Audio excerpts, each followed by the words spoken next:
Tahimik ang gabi sa tuktok ng Tagaytay Ridge kung saan nakatayo ang mansyon ng pamilyang Reyes.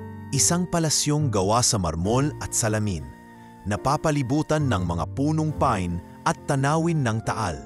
Sa loob ng isa sa mga silid, isang ginang na may pilak na buhok, suot ang robe na kulay ivory, ay nakaupo sa kanyang paboritong upuang yari sa Nara.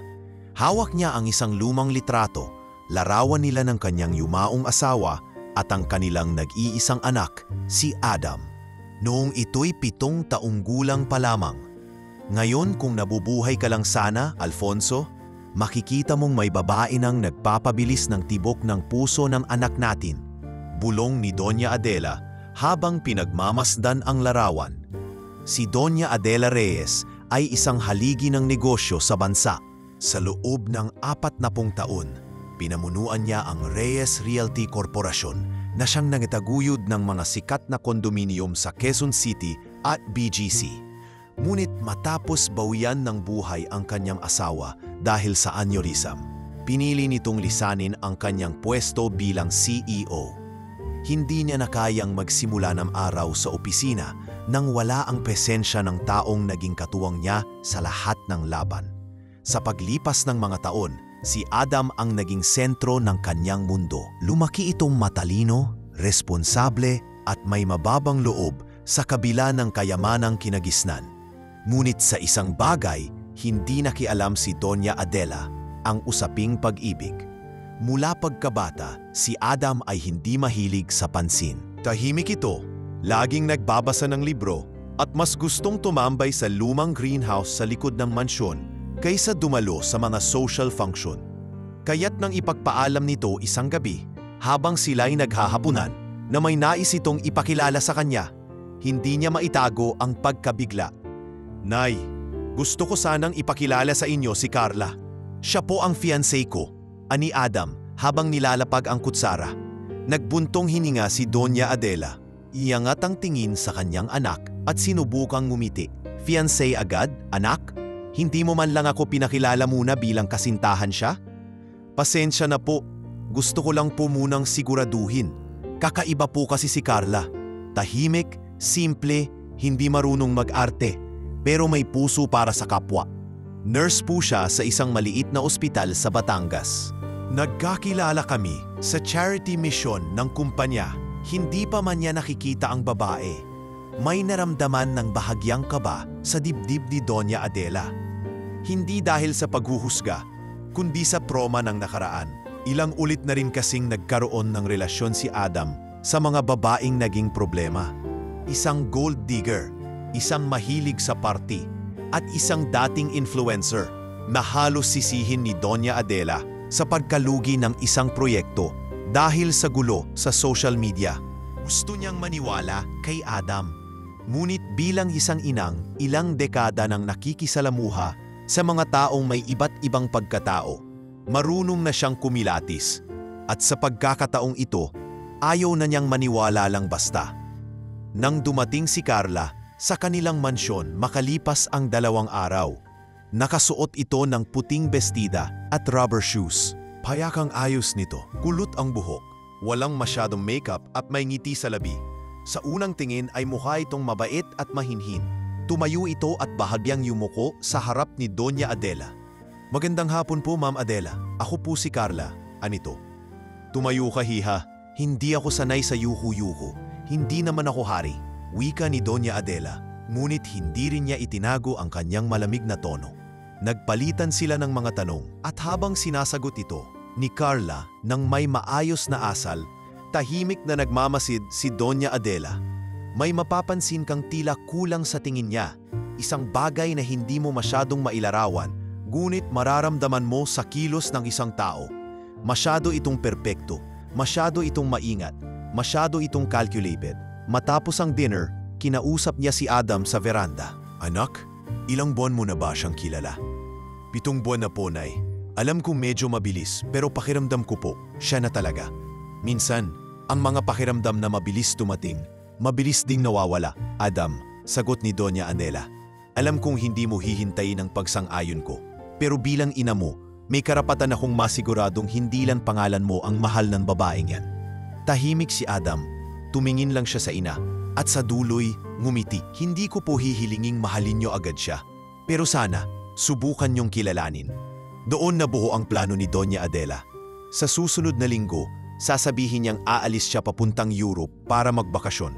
Pero ang totoo, babalik siya sa bahay ng anak, hindi bilang ina, kundi bilang isang ordinaryong tao. Isang katulong na walang pangalan, walang yaman at walang karapatang umangal. Hindi para sirain ang relasyon nila, kundi para malaman kung sino talaga ang babaeng mamumuhay sa tabi ng kanyang anak. Hindi na niya kailangang tanungin si Carla kung mahal nito si Adam. Ang kailangan niyang malaman ay anong klasing pagkatao ang kayang ipakita ng babae sa isang taong walang kapangyarihan at kung paano nito tratuhin ang mga hindi niya kailangang pakitang gilasan. Sapagkat sa mundo ni Doña Adela, ang tunay na pagkatao ay hindi lumalabas kapag may kamera, kundi kapag walang nanonood. Maagang umalis si Doña Adela kinabukasan.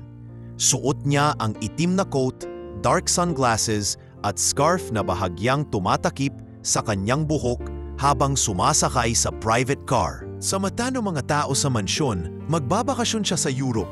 Isang buwan daw siya mawawala, ayon sa sinabi niya kay Adam. Pero sa totoo, tumuloy siya sa isang maliit na bahay na matagal na niyang ginagamit bilang retreat sa may Laguna. Malayo sa mata ng publiko. Doon siya nagbihis. Isunukbit niya ang lumang apron ng kanyang dating kasambahay at isinuksok sa bag ang peking ID na ipinagawa niya. Nakapangalan ito kay Delia C. Morales, edad 61, biyuda, tubong Bicol. Nagpatahi pa siya ng ilang simpleng uniforme, blusa, paldang koton at isang pares ng sandalyas na may manipis na swelas. Sa tagal niyang naging amo, kabisado na niya kung paano gumalaw at magsalita ang isang karaniwang katulong. Inabukasan, tasabay ng delivery ng bagong appliances para sa bagong unit ni Adam. Siya'y lumapit sa gate na parang isang aplikante.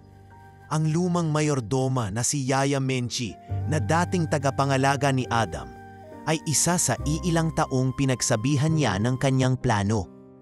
Isa itong matapat na kasambahay na hindi kailanman nagkanulo ng pamilya. Nandito na po si Aling Delia, pabulong na sabi ni Menchi sa isang kasamang maid. Bago raw po siyang hire ng agency. Sa loob ng bahay, abala si Carla sa pag-aayos ng mga picture frame.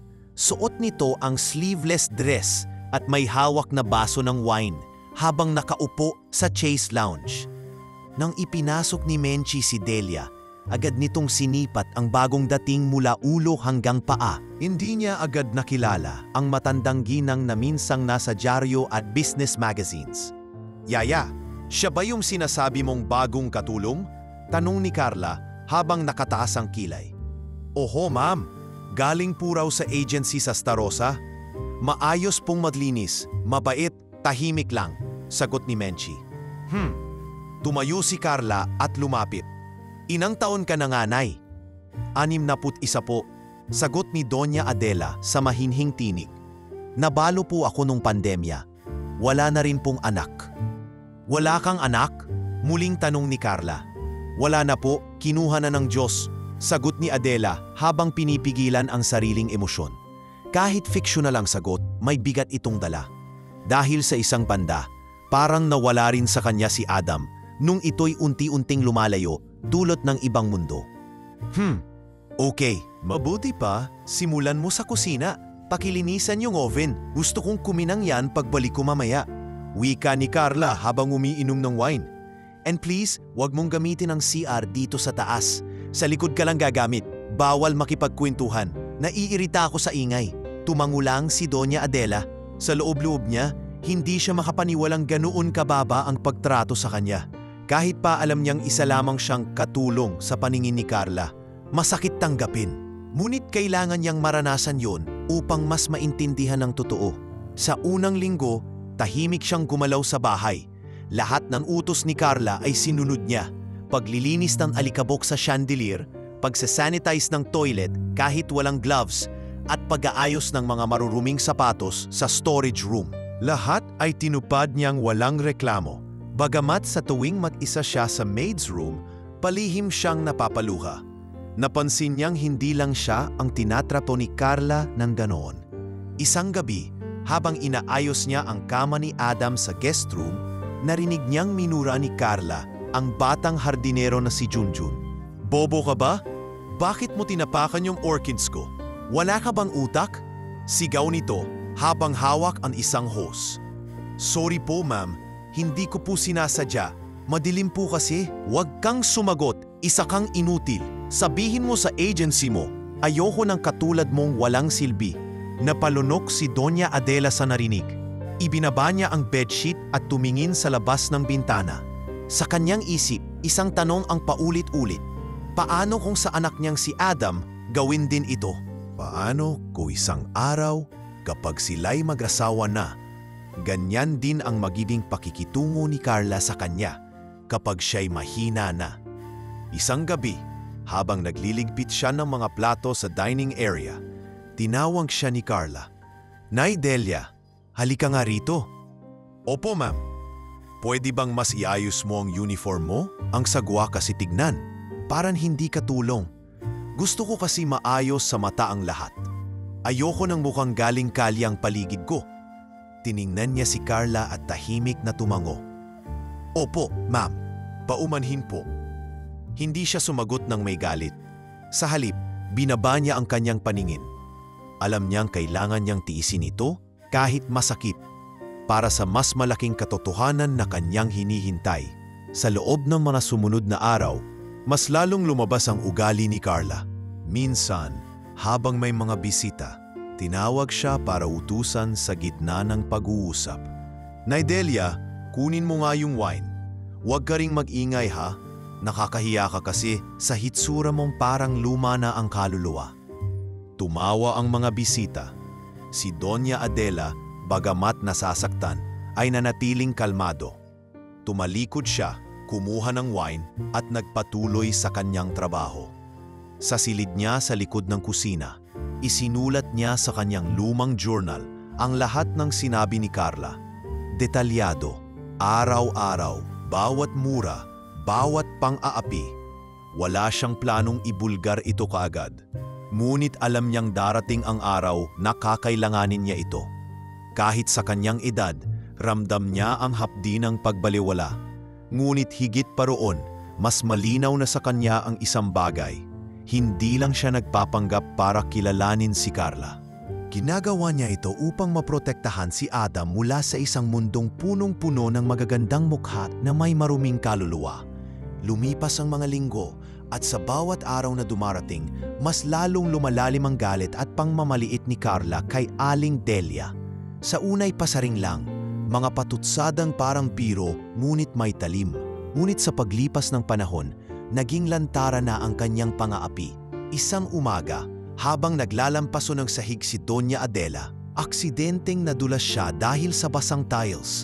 Tumama ang tuhod niya sa gilid ng hagdan, dahilan upang mapangiwi siya sa sakit. Agad siyang tinulungan ni Menchi, ngunit bago pa siya makabangon, bumaba si Carla mula sa itaas, hawak ang cellphone at may dalang tasa ng kape. "Ay, Diyos ko naman, Nay Delia," ani Carla sabay tawa. "Kung hindi mo na kaya ang trabaho, di umalis ka na lang. Baka mamaya, dito ka pa mamatay sa sahig ko." Hindi siya pinansin ni Carla kahit na hindi pa siya nakakatayo ng maayos. Tila bang ang isang matandang babae na nasaktan sa trabaho ay isang abala lamang sa kanyang umagang kape. Humigpit ang hawak ni Adela sa mop habang pinipilit tumayo. Pilit niyang siniksik ang sakit sa katawan para hindi ipakita na naaapektuhan siya. "Pasensya na po ma'am, nadulas lang po ako. Magilinis na po uli ako," wika niya habang bahagyang nanginginig ang tinig. "Make sure na hindi mo ulit madumihan ang hagdan ha? Ang mahal ng granite na yan. Hindi katulad ng mga sahig sa barong-barong nyo." Sa likod ng mga salitang iyon ay may halong pagyurok sa dignidad. Wala sa itsura ni Carla ang konsensya. Sa tuwing napapahiya si Adela, tila ba may kasiyahang lumilitaw sa kanyang mga mata. Ilang araw pa ang lumipas at isang gabi ay nagdaos ng maliit na handaan si Carla para sa kanyang mga kaibigan. Tumawag siya kay Aling Delia upang ihain ang mga pagkaing pinahanda niya. Nay Delia, dali, ihain mo na yung wine at tapas. Huwag kang magingay ha, ayoko ng amoy mo sa paligid ng mga bisita ko. Anito, habang abala sa pagtawa at kwento sa mga kaibigan. Pagpasok niya sa sala, dala ang tray, agad siyang sinita ni Carla sa harap ng lahat. Diyos ko, hindi ba sinabi ko na huwag mong isuot yung kulay na yan? Ayoko ng dilaw, mukha kang karsonsilyo ng matanda. Halakhakan ang mga bisita. Napatigil si Adela sa paglalakad, ngunit hindi siya nagpahalata ng emosyon. Inilapag niya ng maayos ang tray sa mesa, sabay yuko at tahimik na umalis. Sa loob ng kusina, tahimik siyang umupo sa isang sulok at pinisil ang mata. Hindi dahil sa luha, kundi upang pigilan ang pagbuhos nito. Hindi ito tungkol sa akin, bulong niya sa sarili. Ito ay para kay Adam.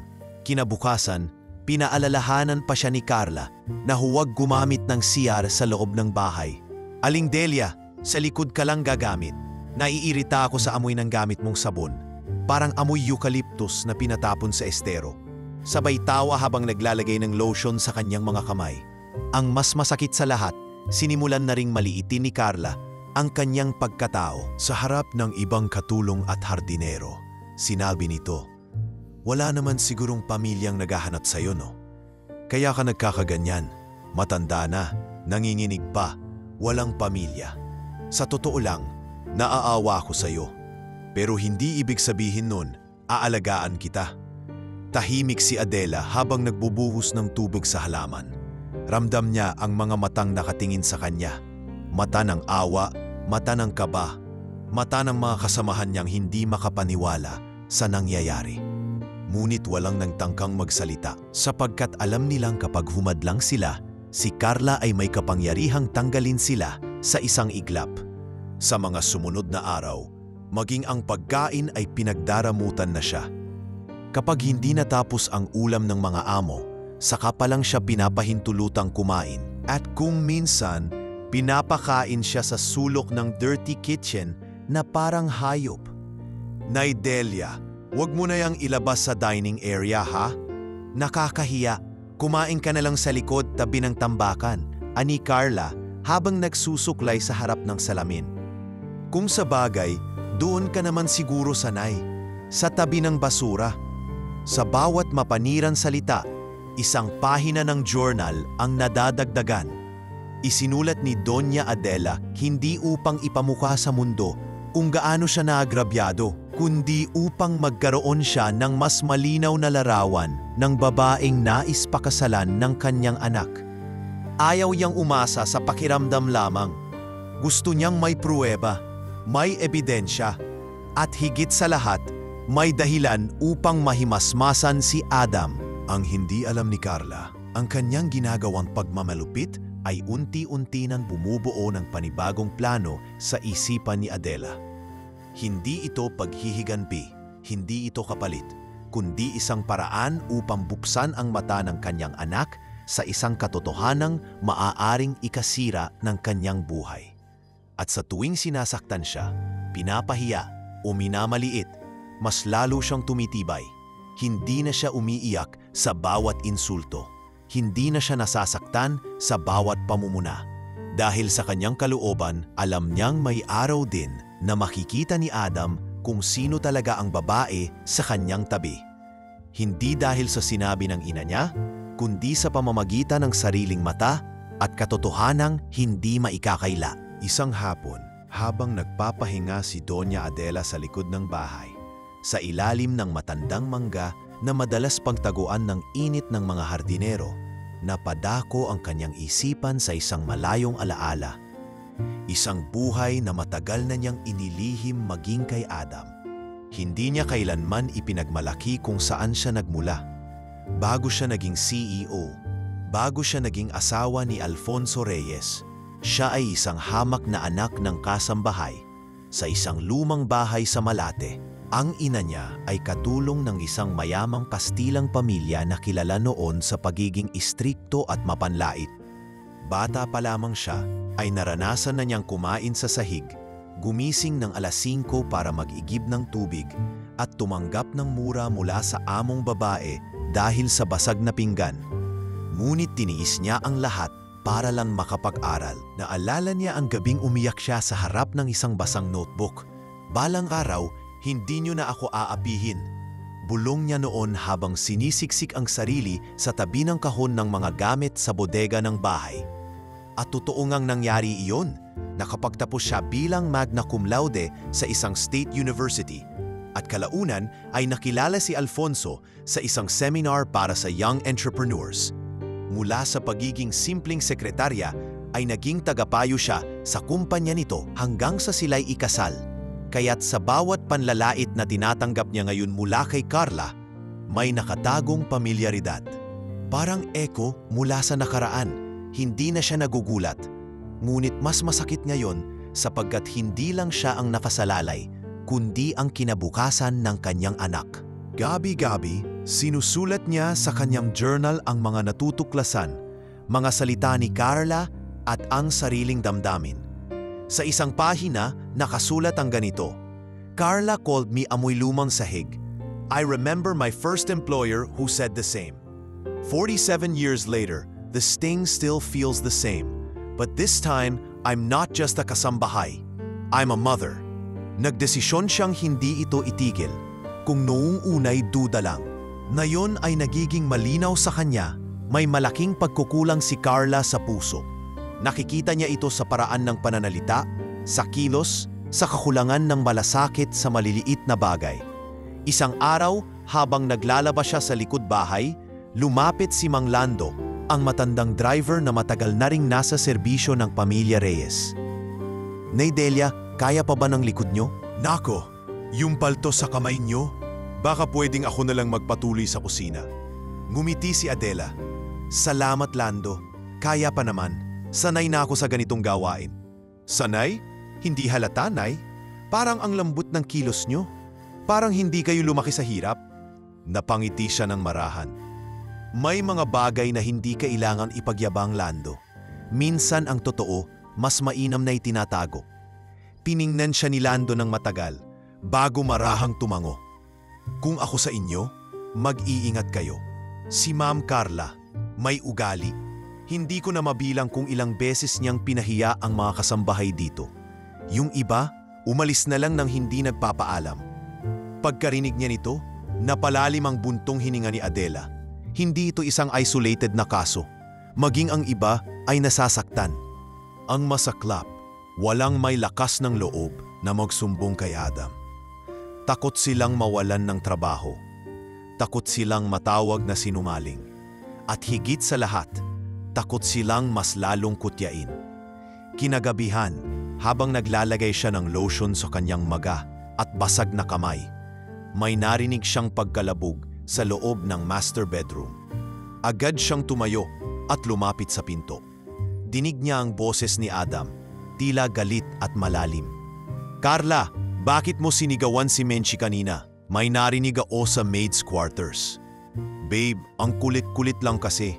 Nagkamali siya ng timpla ng kape. Ilang beses ko na siyang tinuruan, pero parang wala sa lugar. Baka Alzheimer's na siya. Hindi mo kailangang sigawan siya sa harap ng lahat. May dignidad din ang mga tao rito. Babe, it's just a kasambahay. Saglit na katahimikan ang sumunod. Tila ba hindi alam ni Adam kung paano sasagutin ang salitang iyon? Just a kasambahay? Marahang ulit ni Adam. Alam mo bang pinalaki ako ng mga taong tinatawag mong just a kasambahay? Sorry babe, hindi ko naman ibig sabihin na wala silang halaga. It's just mainit lang siguro ulo ko. Sa labas ng pinto, naramdaman ni Adela ang bahagyang paggalaw ng mundo sa ilalim ng kanyang mga paa. Hindi siya nagpakita. Pero mula roon ay nakita niya ang unang bitak sa pagkakaintindi ni Adam kay Carla. At habang papalayo siya sa pinto, pumasok sa isip niya ang isang bagay. Hindi sapat na malaman ito ni Adam sa isang insidente lang. Kailangan niya ng mas matibay, mas malinaw, mas hindi maitatanggi. Sa mga sumunod na araw, palihim siyang naglagay ng voice recorder sa ilang bahagi ng bahay. Hindi para manira, kundi para protektahan.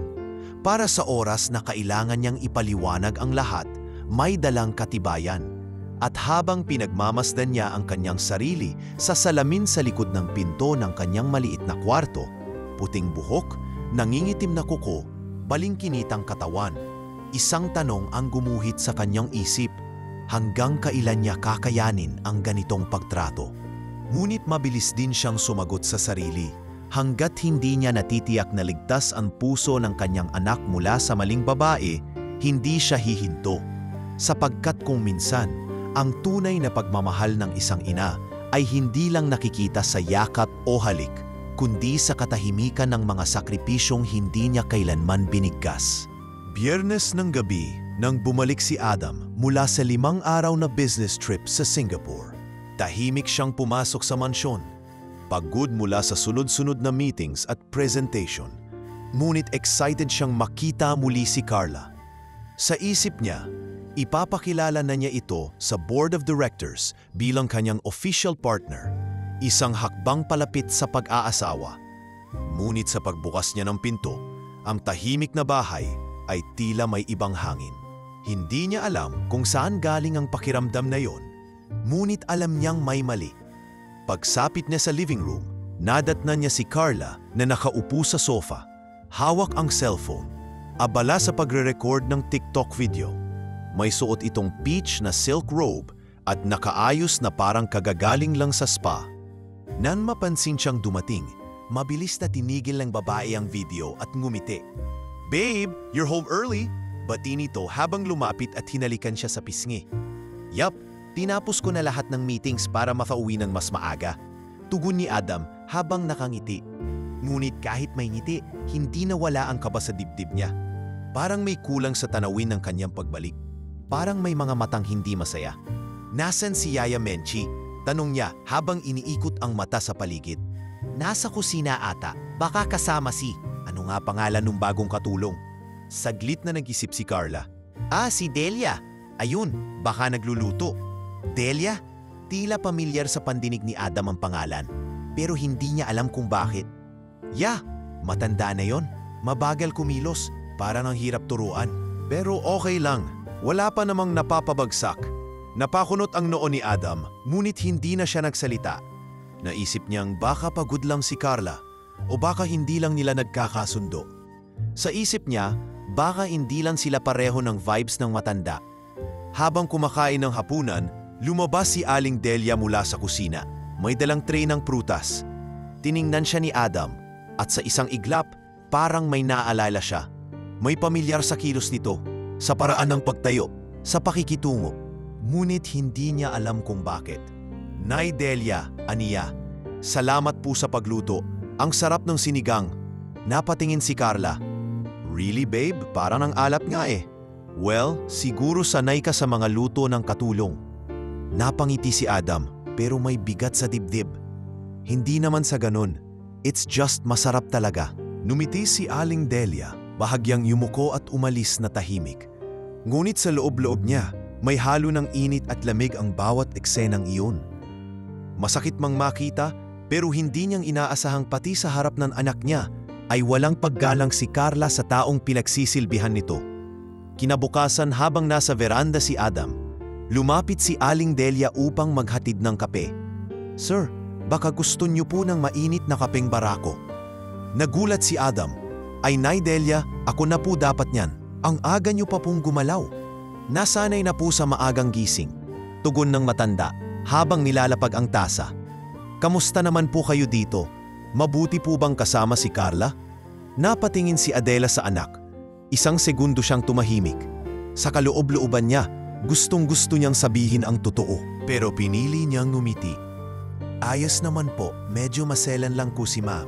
Pero mabait naman po kayo sa akin, sir. Salamat po." Tinitigan siya ni Adam.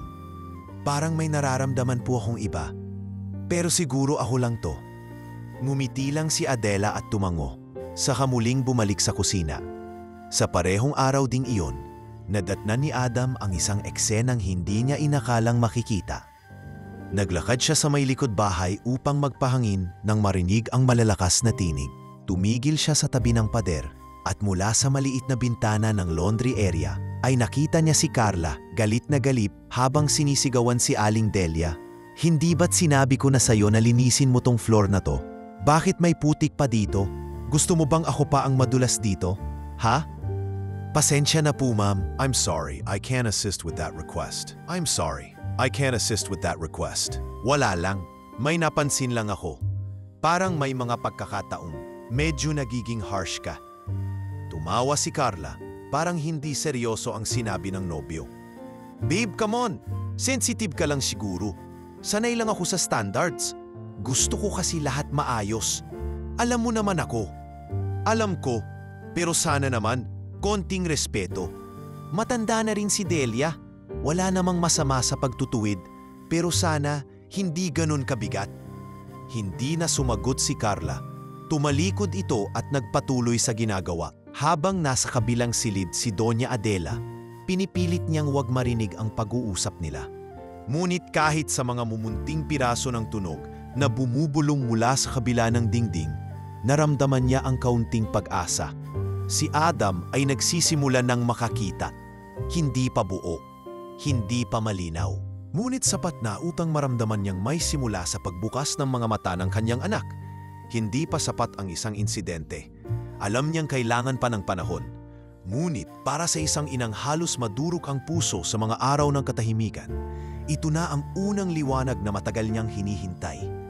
Ilang linggo matapos ang unang pagkabahala ni Adam, tila unti-unting nanumbalik ang katahimikan sa loob ng mansyon. Abala si Adam sa mga bagong proyekto ng kanilang kumpanya, samantalang si Carla ay lalong naging aktibo sa paghahanda para sa bridal shower niya.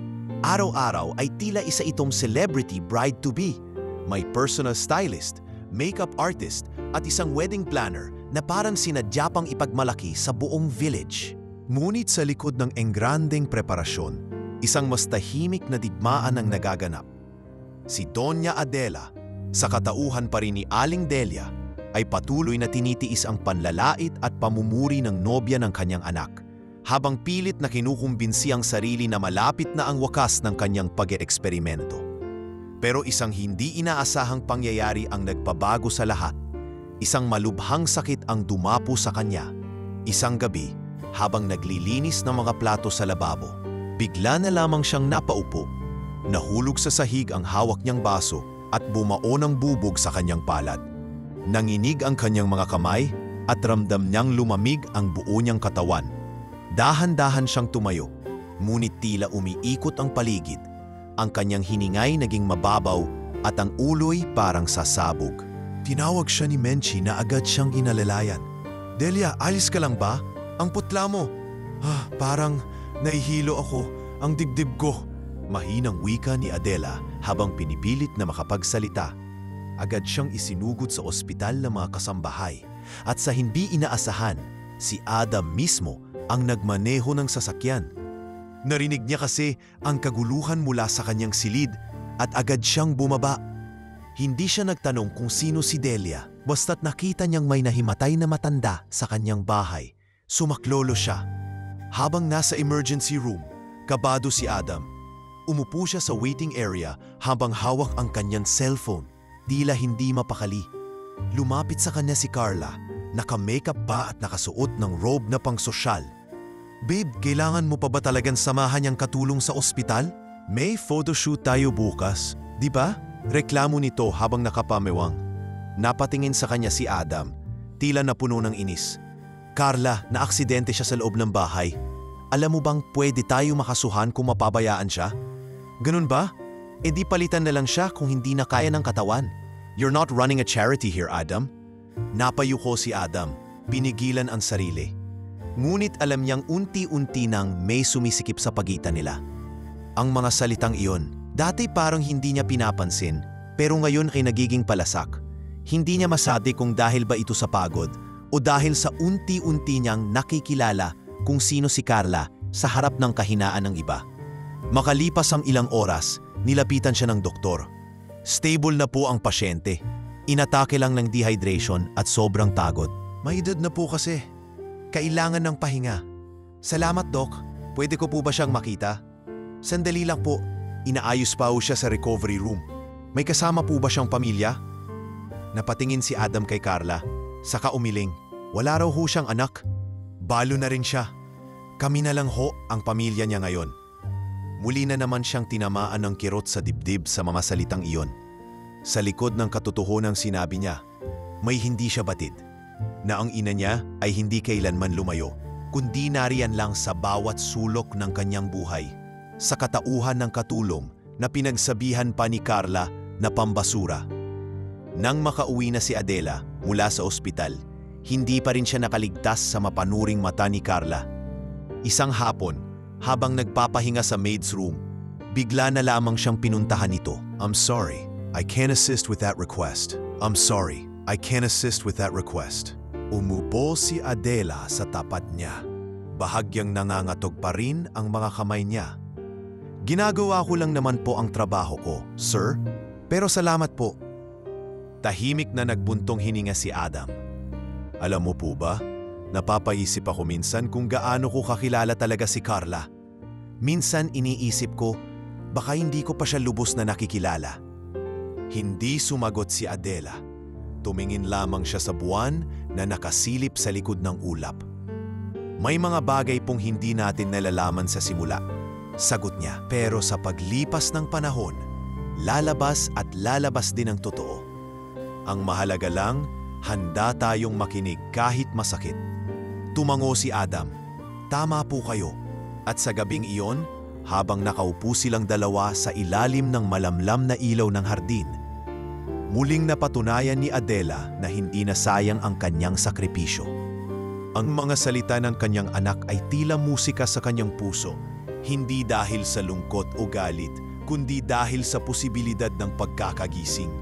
Ang kasinungalingang pinili niyang pasukin ay unti-unti nang naghahatid ng liwanag sa katotohanan.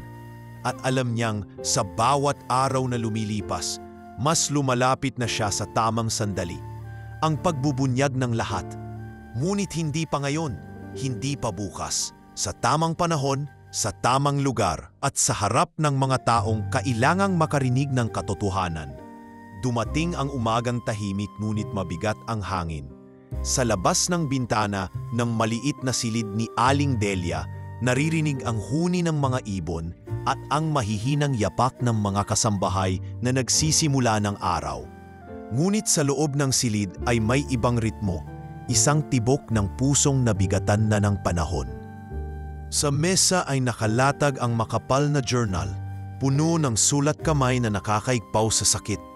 Sa tabi nito ay isang lumang kahon na yari sa kahoy at sa loob ay ilang voice recorder, SD cards ng CCTV footage at ilang piraso ng video na kinuna ng mga kasambahay sa mga panahong hindi nila kayang ipagsigawan ang totoo. 8:00 ng umaga nang pumasok si Adam sa laundry area. Naghahanap siya ng kanyang puting polo na isusuot para sa isang importanteng meeting sa Makati. Doon niya nadatnan si Nay Delia na nag-aayos ng mga plancha at damit. Nay Delia, good morning po. Nandyan po ba yung polo kong kulay puti? Tanong niya habang palihim na humihinga ng malalim, tila ba may nais siyang simulan. Meron po sir, kaatapos ko lang pong plansyahin. Sandali lang po. Sagot ni Adela habang iniaabot ang nakahanger na damit. Ngunit hindi pa man niya na iaabot ng tuluyan ito, biglang humawak si Adam sa kanyang kamay. Hindi marahas, kundi may diin ng seryosong damdamin. Nay, may kailangan po akong malaman. Nagkatinginan silang dalawa. Kay Adela, ramdam niyang hindi na ito oras ng pagsisinungaling. Sa dami ng kanyang isinakripisyo, sa dami ng mga luhang nilunok, nararamdaman niyang dumating na ang hudyat. Hindi dahil handa na siya, kundi dahil handa na ang anak niya. Sige, anak, mahinang sagot niya. Halika sa silid ko, may ipapakita ako. Sumunod si Adam sa kanya. Sa loob ng maliit na kwarto, isinara ni Adela ang pinto at marahang inilabas ang journal at ang kahon ng mga ebidensya. Ipinatong niya ang mga ito sa maliit na mesa, saka naupo sa kaharap na silya. Adam, anak, patawarin mo ako kung hindi ako naging tapat sa iyo nitong mga nakaraang buwan. Panimula ni Adela, hindi na sa tinig ng isang katulong, kundi sa boses ng isang ina. Napakunot ang noo ni Adam, nakaupo sa gilid ng kama. Ano pong ibig niyang sabihin? Hinubad ni Adela ang kanyang lumang salamin at marahang tinanggal ang clip sa kanyang buhok. Sa pagkalad ng maayos na pagkakatali, bumagsak ang kanyang kulay pilak na buhok.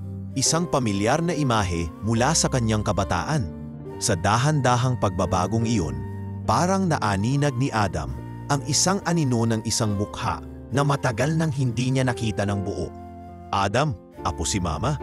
Nanlaki ang mga mata ni Adam. Ano po? Ako si Mama, anak. Nagpanggap akong katulong para kilalanin si Carla kung sino talaga siya. Hindi sa harap mo, kundi sa harap ng mga taong wala siyang kailangang mapabilib. Napaupo si Adam, hindi makapaniwala. Hindi pwede to. Imposible. Ipinakita ni Adela ang journal. Ito ang mga isinulat ko araw-araw. Lahat ng narinig ko, nakita ko, naranasan ko. Lahat ng ipinakita niya sa akin. Ito ang mga video, Adam. Mga recordings, CCTV footage. Hindi ito haka-haka.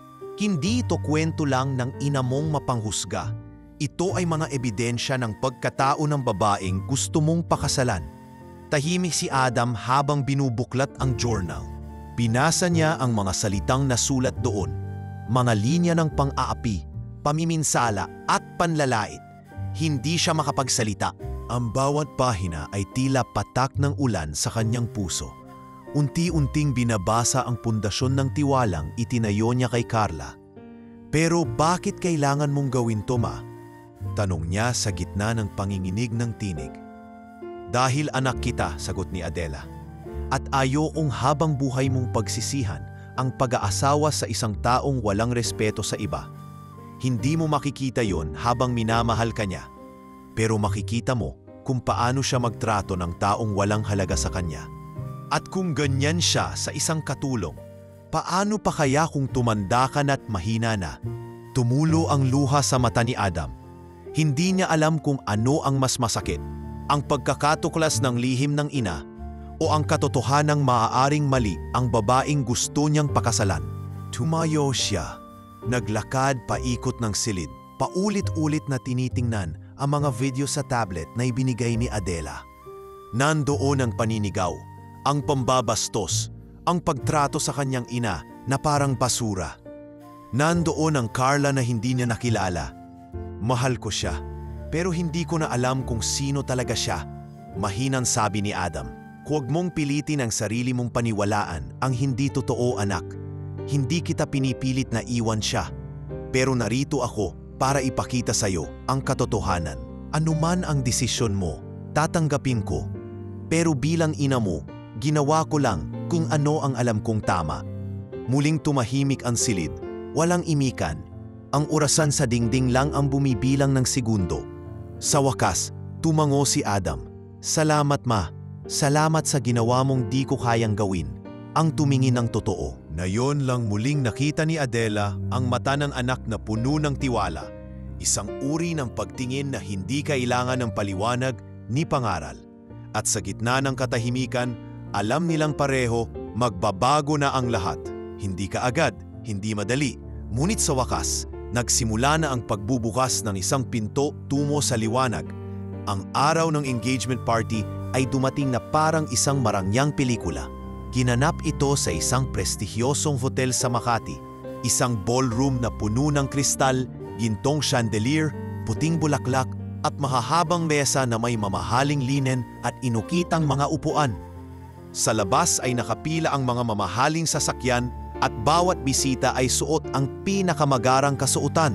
Sa lahat ng paningin, isa itong engranding pagdiriwang ng pagmamahalan ng isang kilalang bilyonaryo at ng kanyang hinahangaang nobya. Ngunit sa ilalim ng liwanag ng mga ilaw at halakhakan ng mga bisita, ay may isang hindi inaasahang plano ang unti-unting nabubuo. Si Doña Adela, ngayon ay muling suot ang kanyang dignidad at pangalan, ay hindi na Naidelia. Nakatayo siya sa isang silid sa itaas ng ballroom. Suot ang isang eleganteng kulay ivory na barong dress na may mahahabang manggas. Kasama niya ang kanyang abogadong si Attorney Alonzo, isang matagal na kaibigan ng pamilya at ilang piling kasambahay na nagsilbing saksi sa mga naranasan niya noong siya'y nagpapanggap bilang katulong. "Ma'am, sigurado po ba kayo sa gagawin ninyo?" Kanung ni Alonso habang inaayos ang tablet na may mga video at larawan. "Tama na ang katahimikan, Alonso," sagot ni Adela. "Kung hindi ngayon, kailan pa? Kailangan marinig ng lahat kung sino talaga ang babae sa tabi ng anak ko." Samantala, sa ibaba, si Carla ay nasa gitna ng spotlight. Suot ang isang designer gown na putit ginto.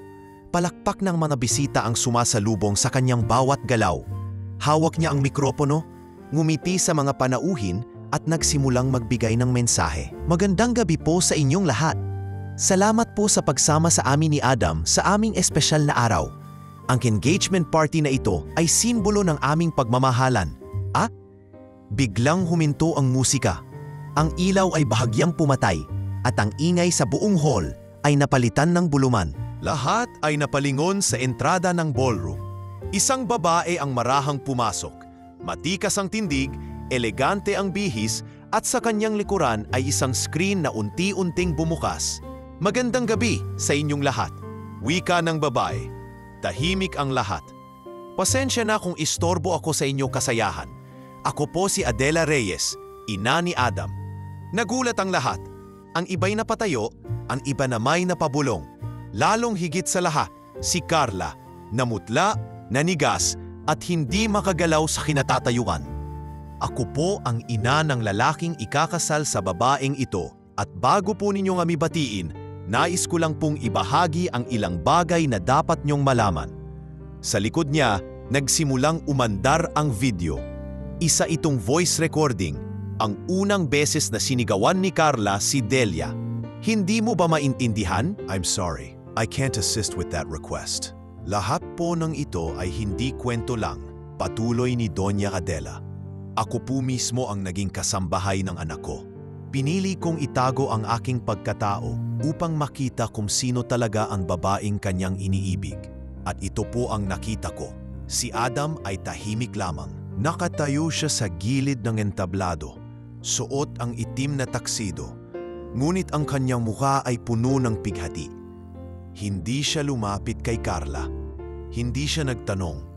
Hindi siya nagtanggol. Tumitig lang siya sa babaeng halos ilang buwan na niyang pinangarap na pakasalan. "Carla," sambit ni Adela, "kung ganito mo tratuhin ang isang katulong na walang kapangyarihan, paano mo iingatan ang anak kong minsan ring naging mahina, naligaw at nangangailangan ng kalinga?" Ma'am Adela, I can't explain." Nanginginig na sagot ni Carla. "Hindi po to lahat ang iniisip nyo. Mainit lang po ulo ko minsan. Pero mahal na mahal ko si Adam." Hindi sumagot si Adela. Tiningnan niya lang ito, saka tumingin sa kanyang anak. "Adam, anak, ikaw nang bahala." Unti-unting lumapit si Adam sa gitna ng entablado. Ang lahat ay nakatingin sa kanya. Tila hinihintay kung ano ang kanyang magiging pasya. Tinignan niya si Carla. Ang babaeng akala niya ay makakasama niya habang buhay. Na yun ay tila naging dayuhan. Hindi siya nagsalita agad. Hinugot niya ang singsing sa kanyang daliri at marahang inilapag ito sa mesa sa tabi ng podium. "Carla, aniya, minahal kita. Pinaniwalaan ko ang bawat salita mo. Pero hindi ako pwedeng lumakad sa altar na hindi sigurado kung may puso sa babaeng naghihintay sa dulo. Adam, please, bigyan mo naman ako ng pagkakataon." Hikbi ni Carla habang pinipigilang umiyak. Ngunit umiling lang si Adam. "Hindi ko kailanmang iniwan ang mga taong minahal ako nung wala pa ako sa posisyon. Hindi ko rin matitiis na isama sa buhay ko ang isang taong walang respeto sa mga taong tahimik na nagsisilbi sa kanya." At sa harap ng mga panauhin, iniwan ni Adam ang entablado. Sumunod sa kanya si Adela. Naiwan si Carla na nakaluhod, luhaan at halos hindi makahinga sa bigat ng kahihiyan. Wala nang palakpak, wala nang camera flashes. Isang katahimikang mas matalim pa sa sigaw ang bumalot sa buong ballroom. Sa paglabas nila ng hotel, sinalubong si Adela ng malamig na hangin. Ngunit sa kanyang dibdib, may init ng pag-asa. Hindi siya nagtagumpay bilang isang ina dahil napahiya ang isang babae. Naging tagumpay siya dahil pinili niyang sabihin ang totoo. Kahit masakit, kahit mapanira, kahit puno ng panganib. At para kay Adam, ito ang simula ng muling pagkilala sa sarili. Ang pagputol sa isang pagmamahal na huwad upang makahanap ng pagmamahal na buo. Isang linggo matapos ang masaklap na pagbubunyag sa engagement party, tahimik ang bawat sulok ng bahay ni Adam. Wala na ang mga wedding planner, wala na ang mga bulaklak, at higit sa lahat, wala na si Carla. Iniwan niya ang mansyon ng gabing iyon, suot pa rin ang kanyang gown, at walang dalang anuman kundi ang kanyang designer handbag na halos nahulog na sa kaliit-litanan niyang balikat habang humahangos palabas ng ballroom. Walang sinamahan siya, isang babaeng iniwan ng mundo sa gitna ng pagdiriwang na inakala niyang kanya. Ngunit sa labas ng marangyang mundo na minsan ay kanyang kinabibilangan, nagsimula ang matinding pagbagsak ni Carla. Sa unang araw pa lamang ng pagkakalat ng video, daan-daang kopya na ang naipost sa social media. Isang TikTok user ang nag-upload ng buong eksena at nilagyan ng caption na "Bridezilla exposed by billionaire's mother disguised as maid." Sa loob ng 3 araw, nakaabot ito sa higit 2 milyong views. Sinundan ito ng mga blind item sa mga vlog, podcast interviews at online forums na walang ibang topic kundi si Carla.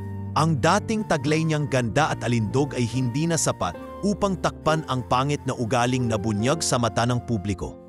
Fake, plastikada, nambabastos ng matatanda, mabuti pa ang kasambahay, may puso. Ito ang mga komentong paulit-ulit na bumungad sa kanya online. At habang sinisilip niya ang sarili sa harap ng salamin, wala na ang dating kinang sa kanyang mga mata. Nawalan siya ng trabaho bilang image consultant sa isang kilalang events firm sa Makati. Sinibak siya ng kliyente matapos lumabas ang video. Maging ang kanyang apartment ay kinailangang lisanin sapagkat hindi na niya kayang bayaran ang renta. Isang araw, bumalik siya sa bahay ng kanyang tiyahin sa Cavite. Doon siya pansamantalang manirahan. Hindi siya agad tinanggap ng tiyahin niya. "Anong akala mo, Carla? Na parang dati lang? Pag gusto mong umiwas sa problema, dito ka lang pupunta at magtatago?" "Tita, wala na po akong mapuntahan. Kahit saan ako magpunta, sinusundan ako ng mga tao. Nahihiya na po ako. Dati, ang taas-taas ng tingin mo, kahit kaming pamilya mo, hindi mo halos pinapansin. Ngayon, alam mo na kung gaano kahalaga ang ugali kaysa sa ganda at talino." Hindi umimik si Carla. Sa unang pagkakataon, tinanggap niyang wala na siyang kapangyarihan. Lahat ng inipon niyang pabor, koneksyon at imahe ay naglaho sa isang iglap. Naging totoo ang mundo sa kanya sa paraang hindi niya inaasahan. Isang linggo pa ang lumipas at napag-alaman niyang maraming kumpanya ang ayaw siyang tanggapin. Maging ang simpleng trabaho bilang receptionist sa isang dental clinic ay tinanggihan siya. "Pasensya na, Miss Carla. We are looking for someone with better PR history." Paliwanag ng HR manager na kahit hindi diretsahan ay tinukoy ang kanyang reputasyon. At habang unti-unting nauubos ang kanyang ipon, sinubukan niyang lumapit sa mga dati niyang kaibigan.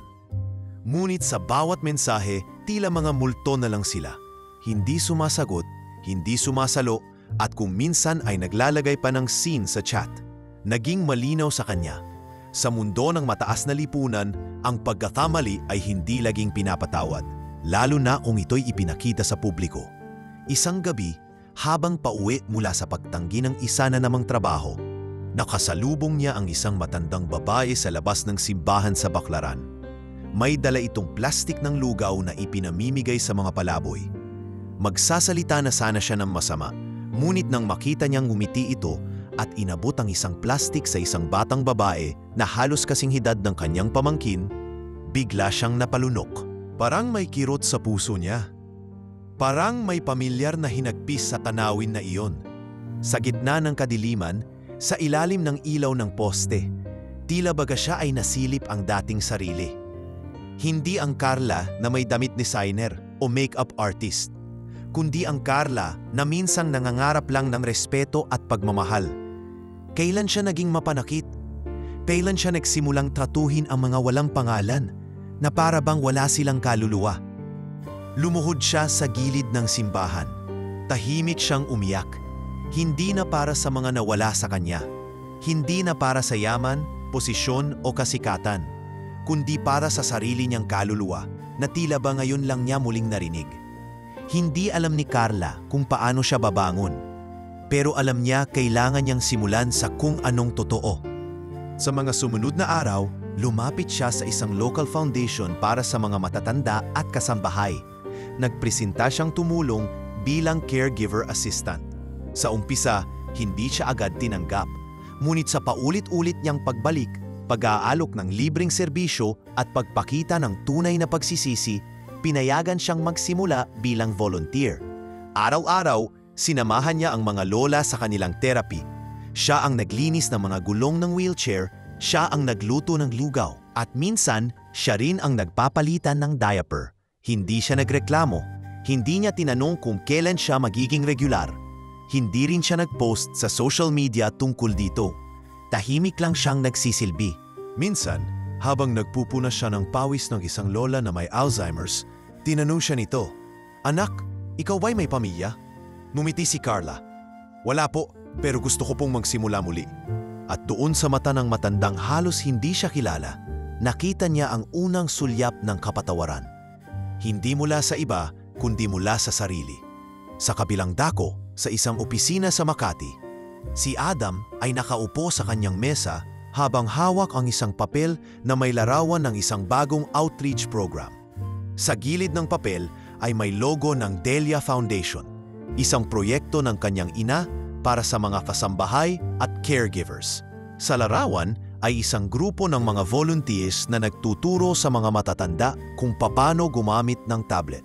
At doon sa pinakagilid ng frame, halos hindi kita, nakaupo si Carla. Nakatingin sa malayo, may hawak na tasa ng tsaa at suot ang puting uniforme ng isang volunteer. Tahimik lang siya, walang makeup, walang palamuti, ngunit may bagong liwanag sa kanyang mata. Isang liwanag na hindi kailanman kayang bigyang buhay ng salamin ng isang ballroom. Makalipas ang 3 buwan mula sa pagkakahiwalay ni Adam kay Carla, muling nanumbalik ang katahimikan sa bahay ni Doña Adela. Ngunit hindi ito katahimikan ng pangungulila o lungkot. Ito ay katahimikan ng paghilom. Wala na ang tensyon sa bawat sulok ng mansyon.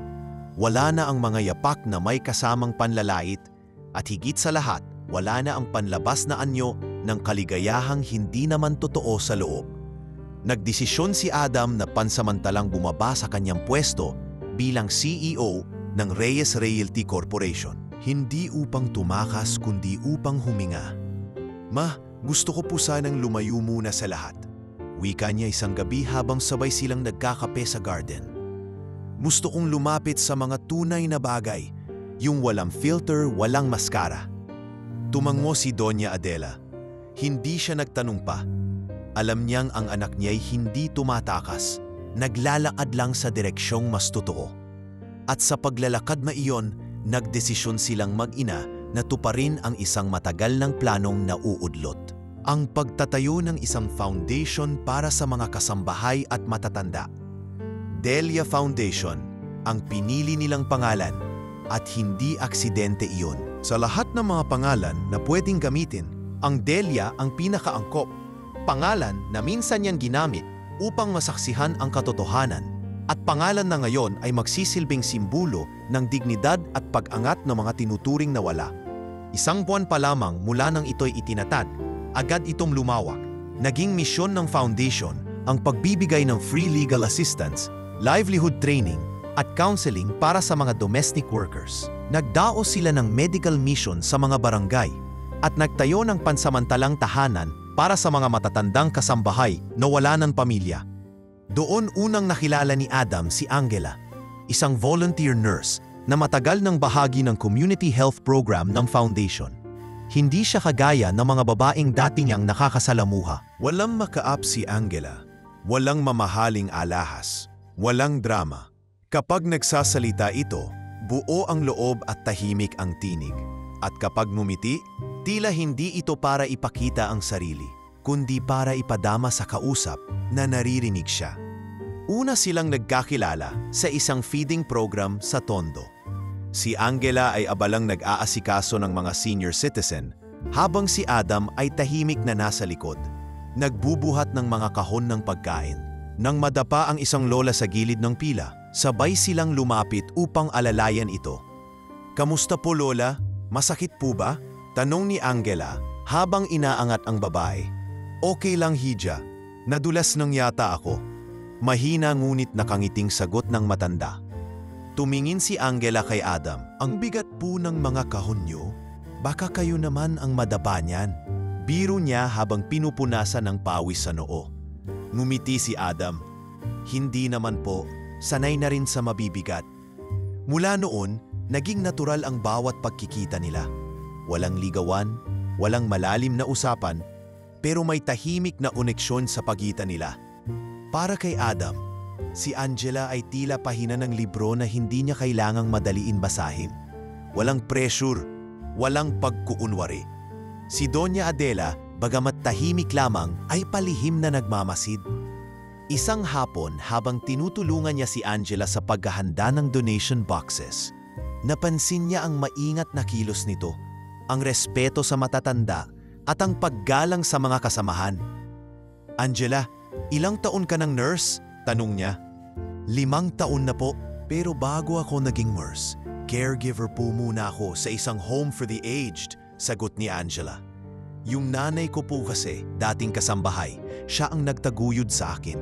Hindi ko po siya nakita ng matagal dahil sa trabaho, kaya nung lumaki na ako, gusto ko naman pong ibalik lahat ng sakripisyo niya sa iba." Hindi nagsalita si Adela, ngunit sa puso niya may tumibok na bagong pag-asa. Habang tumatagal, unti-unting nabuksan ni Adam ang sarili. Dahan-dahan, hindi pilit, hindi niya agad inamin sa sarili na may nadadarama siya para kay Angela. Ngunit sa tuwing nakikita niya itong lumalapit sa isang lola, hawak ang gamot, o habang nagkukwento sa mga bata sa community center, nararamdaman niyang lumalalim ang respeto niya sa babae. Isang gabi, habang nagpapahinga sila sa veranda ng bagong tayong community shelter, tahimik silang nakaupo sa mga bangkong yari sa kahoy. "Angela," wika ni Adam, "naalala ko, dati may gusto akong itayo, isang tahanan para sa mga taong walang pamilya. Pero ngayon, naiisip ko, baka ang tahanan, hindi lang lugar, baka tao rin yun." Napatingin si Angela. "Bakit mo po nasabi yan?"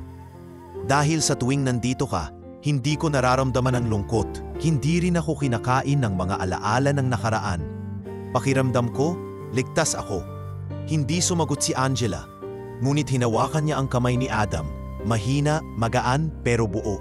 Mula noon, mas naging malapit sila. Hindi nila minadali ang kanilang ugnayan. Wala munang usapang kasal, walang plano ng paglipat ng bahay. Ang mahalaga ay ang araw-araw nilang pagsisilbi sa mga taong dati hindi pinapansin ng lipunan. Sa bawat sabayang pagkilos nila sa foundation, mas nakikilala nila ang tunay na anyo ng pagmamahal. Hindi sa engrandeng regalo, kundi sa pag-aalay ng oras, malasakit at katahimikan sa gitna ng magulong mundo. At sa bawat gabing uuwi si Adam sa kanilang mansyon, hindi na ito bakanteng espasyo.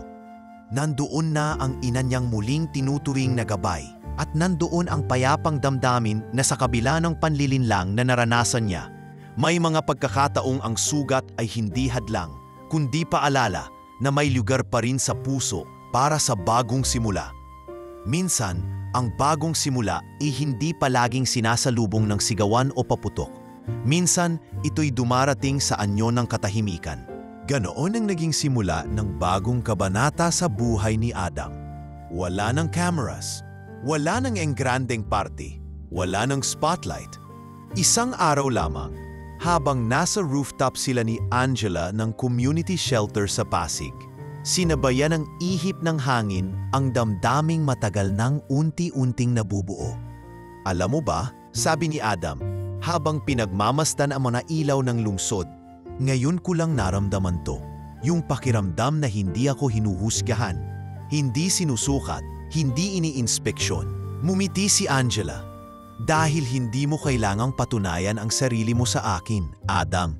Alam ko kung sino ka. At sa bawat araw na magkasama sila sa Delia Foundation, mula sa pamimigay ng mga hygiene kits sa Baseco hanggang sa pagluluto ng sopas para sa mga matatanda sa Binondo, mas naging malinaw kay Adam na si Angela ay hindi kagaya ng iba.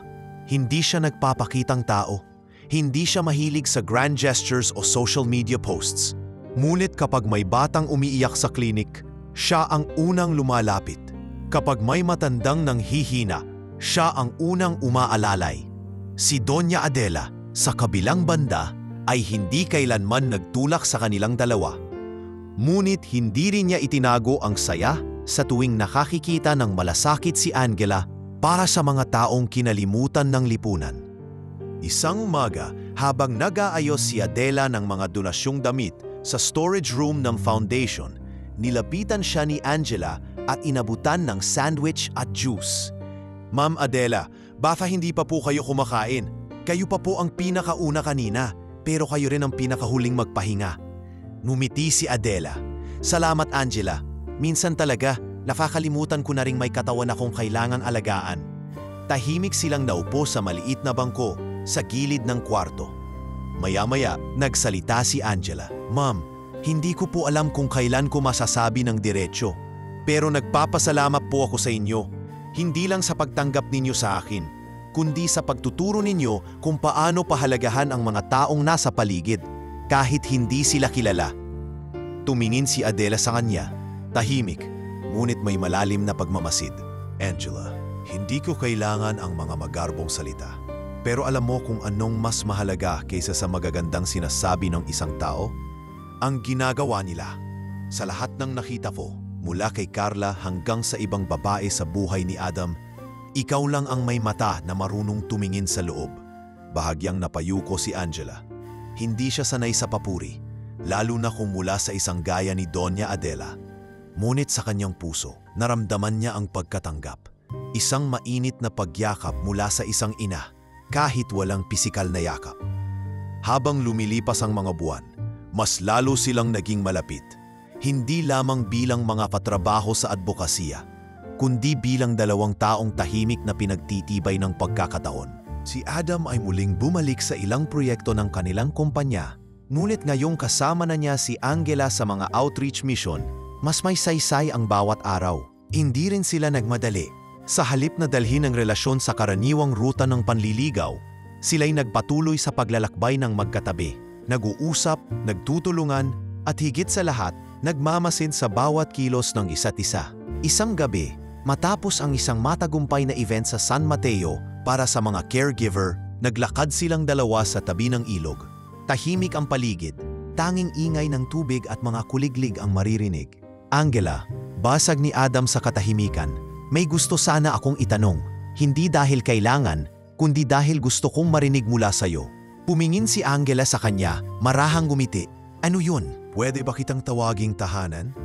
Hindi na nagsalita si Angela. Ngunit sa isang simpleng tango, sinagot niya ang tanong ng higit pa sa sapat. Nang sumunod na buwan, imbes na isang marangyang anunsyo o photoshoot, ipinaalam lamang nila sa mga volunteers na magkasama na sila. Walang engranding post sa social media, walang sabayang profile update. Pero sa bawat feeding program, sa bawat gabing sila'y sabay mag-aayos ng gamit, sa bawat luhang pinupunasan nilang magkasama, sa mukha ng mga matanda, nandun ang wagas na pagsasama. Sa isang simpleng hapunan sa bahay ni na Adam, pinagsaluhan nila ni Adela at Angela ang sinigang na baboy na si Angela mismo ang nagluto. Nagtawanan sila sa simpleng usapan, walang alitan, walang tensyon. Nang matapos ang hapunan, nagpresenta si Angela na maghugas ng pinggan. Hindi ka na bisita, hiha, sabi ni Adela habang nililigpit ang mesa. Bahagi ka na ng tahanang ito. At sa simpleng pagyakap ng mag-ina sa kanya bago siya umuwi ng gabing iyon, alam ni Angela na ang bagong pagkakataong ito ay hindi na lamang para kay Adam, kundi para sa kanya rin. Isang biyaya na dumating, hindi dahil pinangarap niya ito, kundi dahil sa gitna ng paglilingkod, paghilom, at panibagong panimula, natutunan nilang lahat kung paano muling magmahal, Hindi dahil sa kung anong kayang ibigay ng isa't isa, kundi dahil sa kung sino silang dalawa sa gitna ng katahimikan at katotohanan. Makalipas ang 2 taon mula nang tuluyang mawala sa mata ng publiko, isang aninong halos hindi na makilala ang muling humakbang sa harapan ng gate ng Delia Foundation. Manipis na ang katawan, litaw ang mga buto sa pisngi, at ang dating maayos na kutis ay maputlat pagod. Si Carla yun. Bitbit ang isang lumang shoulder bag at isang sobre sa kanyang kamay. Ilang segundo rin siyang nag-atubiling tumawid papasok. Sa labas ng pintuan, ilang volunteers ang nakatingin sa kanya. Halos hindi siya makilala agad. Ngunit isa sa kanila ang lumapit. Isang senior volunteer na dati niyang naging kaopisina sa isang event firm at nagtanong, "Carla, ikaw ba yan?" Tumango siya. "Oo, ako nga, nagbabaka sakali lang." Wala nang yabang sa boses niya. Wala na ang mataas na postura. Wala na ang mamasalitang puno ng karangyaan. Ang kanyang pagtanggap sa pagbagsak ay hindi dramatiko, kundi tahimik at buo. Pagpasok niya sa loob, halos hindi siya makatingin sa mga tao. Ngunit buo ang kanyang loob na harapin ang babaeng minsan niyang inapi. Nasa main office ng foundation si Doña Adela nang ipagbigay alam sa kanya na may dating kakilala na gustong makausap siya. Nang lumabas siya sa lounge, sandali siyang natigilan. Hindi agad niya namukhaan ang babaeng nakaupo sa harap ng pinto. Ngunit nang mag-angat ito ng tingin at dahan-dahang ngumiti, agad siyang binatbat ng alaala. "Magandang hapon po, Ma'am Adela." Anang babae, halos pabulong. "Alam kong hindi niyo ako inaasahan, pero gusto ko lang po sanang humingi ng tawad." Tahimik si Adela. Tumayo siya sa harap ni Carla na tila pa sinisipat ko ang babaeng nasa harapan niya ay totoo. Hindi na ito ang Carla na may alahas sa leeg at lipstick na mamula-mula. Ito na ang Carla na marunong magpakumbaba. Carla na dinurog ng mga pangyayari, hindi upang wasakin, kundi upang turuan. "Maupo ka," ani Adela, sabay lingon sa isang volunteer. Pakisara ang pinto. Muling naupo si Carla, nanginginig ang mga daliri habang iniabot ang sobre. "Ito po ang sulat ko para sa inyo. Hindi ko na po alam kung ano ang tama kong sasabihin sa personal." Tinanggap ni Adela ang sobre, ngunit hindi niya ito binuksan. Mas gusto niyang marinig ito sa mismong bibig ng dating nobya ng kanyang anak. Marahang tumango si Adela. "Kung narito ka para humingi ng tawad, Carla, dapat hindi dahil gusto mong linisin ang pangalan mo. Dapat dahil handa kang tanggapin ang hindi mo na maibabalik." "Alam ko po," sagot ni Carla habang pinupunasan ang luha. "Hindi ko po hinahangad na bumalik sa nakaraan. Hindi ko po gustong makuha ang dating posisyon, pangalan o kahit ano. Gusto ko lang pong marinig nyo na pinagsisihan ko po lahat. Ang pagtrato ko sa inyo, sa mga kasambahay, sa mga tao sa paligid ko. Nabulag po ako. Inuring ko pong pribilehyo ang pagkatao at hindi karapat-dapat na respetuhin ang mga taong hindi ko ka-level. At ngayon po, ako na ang nasa ilalim. At doon ko lang pong nakita kung gaano kababaw ang pagkatao ko noon." Tahimik si Adela, ngunit bakas sa kanyang mga mata ang emosyon. Hindi ito galit. Hindi ito awa, kundi isang pagkilala sa tao sa harap niya. Isang taong bumalik hindi para sa awa, kundi upang yakapin ang kanyang pagkatalo. "Mabuti kung ganon," sagot ni Adela. "Dahil ang pagkatalo, Carla, ay hindi kabawasan sa pagkatao ng isang tao. Maliban na lang kung ayaw mong tanggapin ito. Pero ikaw, narito ka ngayon. At sa sarili mong mga paa, malayo na yon sa Carla na kilala ko dati." Hindi na nakapagsalita si Carla. Umiyak na lamang siya, tahimik. Parang batang pinagsabihan ng ina. "Ito lang ang masasabi ko sa iyo," dugtong ni Adela. "Hindi mo kailangang bumalik sa buhay naming mag-ina dahil natutunan na naming mamuhay ng mapayapa. Pero ang buhay mo, hindi dito natatapos. Kung nais mong magsimula, pwede mong simulan kahit saan. Kung gusto mo, dito." Ngunit hindi dahil sa awa, kundi dahil sa tunay na layunin. Tumango si Carla. "Gusto ko po," Kahit simpleng trabaho lang, kahit kusinera, kahit tagahugas ng pinggan. Basta makapagsimula ako. Basta makatulong ako kahit papaano. Isang linggo makalipas ang pagbisita, sinimulan ni Carla ang kanyang unang araw sa Delia Foundation bilang kitchen assistant. Hindi siya ipinakilala bilang dating fiancé ng CEO o babaeng nasa viral video. Siya ay naging Carla lamang. Tahimik siyang nagtrabaho, hindi umiwas sa maduduming gawain at hindi rin umangal sa mga simpleng utos. Marami ang hindi pa rin makapaniwala sa kanyang pagbabalik, ngunit mas marami ang dahan-dahang natutong bumalik ang tiwala sa kanya. Si Doña Adela mula sa kanyang opisina ay madalas na pinagmamasdan si Carla sa CCTV monitor. Hindi upang bantayan siya, kundi upang alalahanin ang mga aral na minsan niyang natutunan sa ilalim ng alias na Delia. Ma, minsan tanong ni Adam habang pinapanood din ang screen, paano mo siya napatawad? Sumagot si Adela habang nakasulyat sa anak. Hindi ko siya pinatawad para sa kanya. Pinatawad ko siya para sa sarili ko, para matapos na ang sugat at magsimula na ang paghilom. Sa parehong araw, may dumating na grupo ng media para sa isang feature tungkol sa foundation. Habang kinukunan ng video ang mga volunteer, napansin ng isang staff ang isang babaeng nakaupo sa gilid. Pinupunasan ang sahig sa tabi ng mga lola. Excuse me po, kayo po ba si Carla na? Ngunit bago matapos ang tanong, tumayo si Carla at ngumiti. Ako nga po, pero ngayon po, hindi na ako iyon. Isa na lang po akong volunteer. Pakiusap, hayaan niyong ganun na lang ang itawag sa akin. At sa harap ng kamera, walang pangakong pagbabago, walang press release at walang mabigat na paliwanag. Isang tahimik na babaeng nagsimulang muli, hindi bilang sentro ng kwento, kundi bilang bahagi ng mga kwento ng iba. Sa wakas, si Carla ay naging totoo sa mundo dahil natutunan na niyang maging totoo sa sarili. Isang mainit na hapon ng Disyembre nang muling mabuksan ang malaking bulwagan ng Delia Foundation para sa unang anibersaryo nito.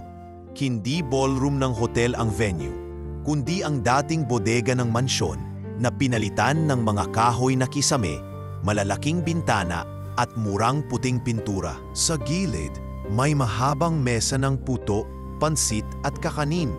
Donasyon ng mga tindera sa palengke na minsang napautang ni Doña Adela. Walang engrandeng bulaklak, sa halip, simpleng paso ng gumamela at San Francisco ang nagbigay ng kulay sa paligid. Ma, handa na po ang programa, sabi ni Adam habang inaayos ang mikropono sa harap ng mumurahing podium. Suot niya ang simpleng tela na barong at maong na pantalon, malayo sa dati niyang mamahaling tuksido. Katabi niya si Angela, nakaasul na uniforme ng nurse at may nakasukbit na stethoscope. Hindi bilang props kundi dahil mamaya magbubukas siya ng mobile clinic para sa mga lola. Tumango si Adela, suot ang lumang pearl brooch na bigay ng yumaong asawa. Hindi ko akalaing ganito kabilis ang isang taon, bulong niya. Hawak ang maliit na index card ng talumpati. Akala ko dati, negosyo na ang buhay ko. Ngayon negosyo pa rin, pero hindi pera ang puhunan, kundi puso. Pumailan lang ang Ma'am Adela mula sa hanay ng mga kasambahay na noompay nakaupo sa first row. Mga babae at lalaking may sari-sariling uniforme at kwento. Isa rito si Aling Menchi, ngayon ay training director ng foundation. Isa rin si Mang Lando, naging fleet manager ng mobile clinic van. Sa likod, nakatayo ang ilang donors, mga retiradong OFW, guro at isang kilalang pastry chef na dati ring tagaluto ng pamilya Reyes. Halos kalahati ng audience ay mga kasambahay mula sa iba't ibang lungsod.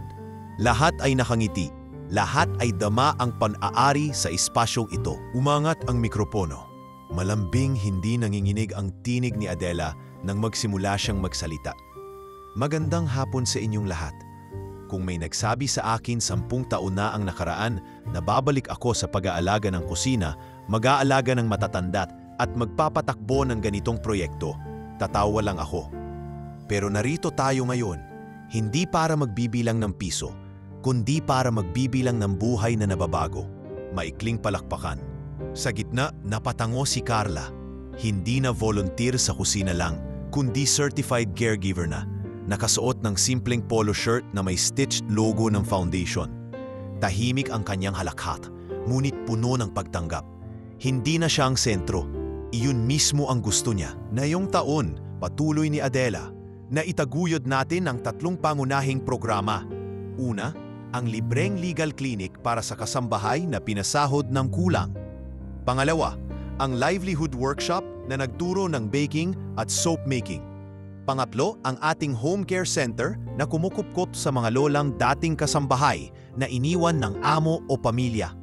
Lahat ito'y hindi matutuloy kung hindi dahil sa inyong sipag at malasakit. Lumapit si Angela sa entablado bitbit ang maliit na plaketang kahoy.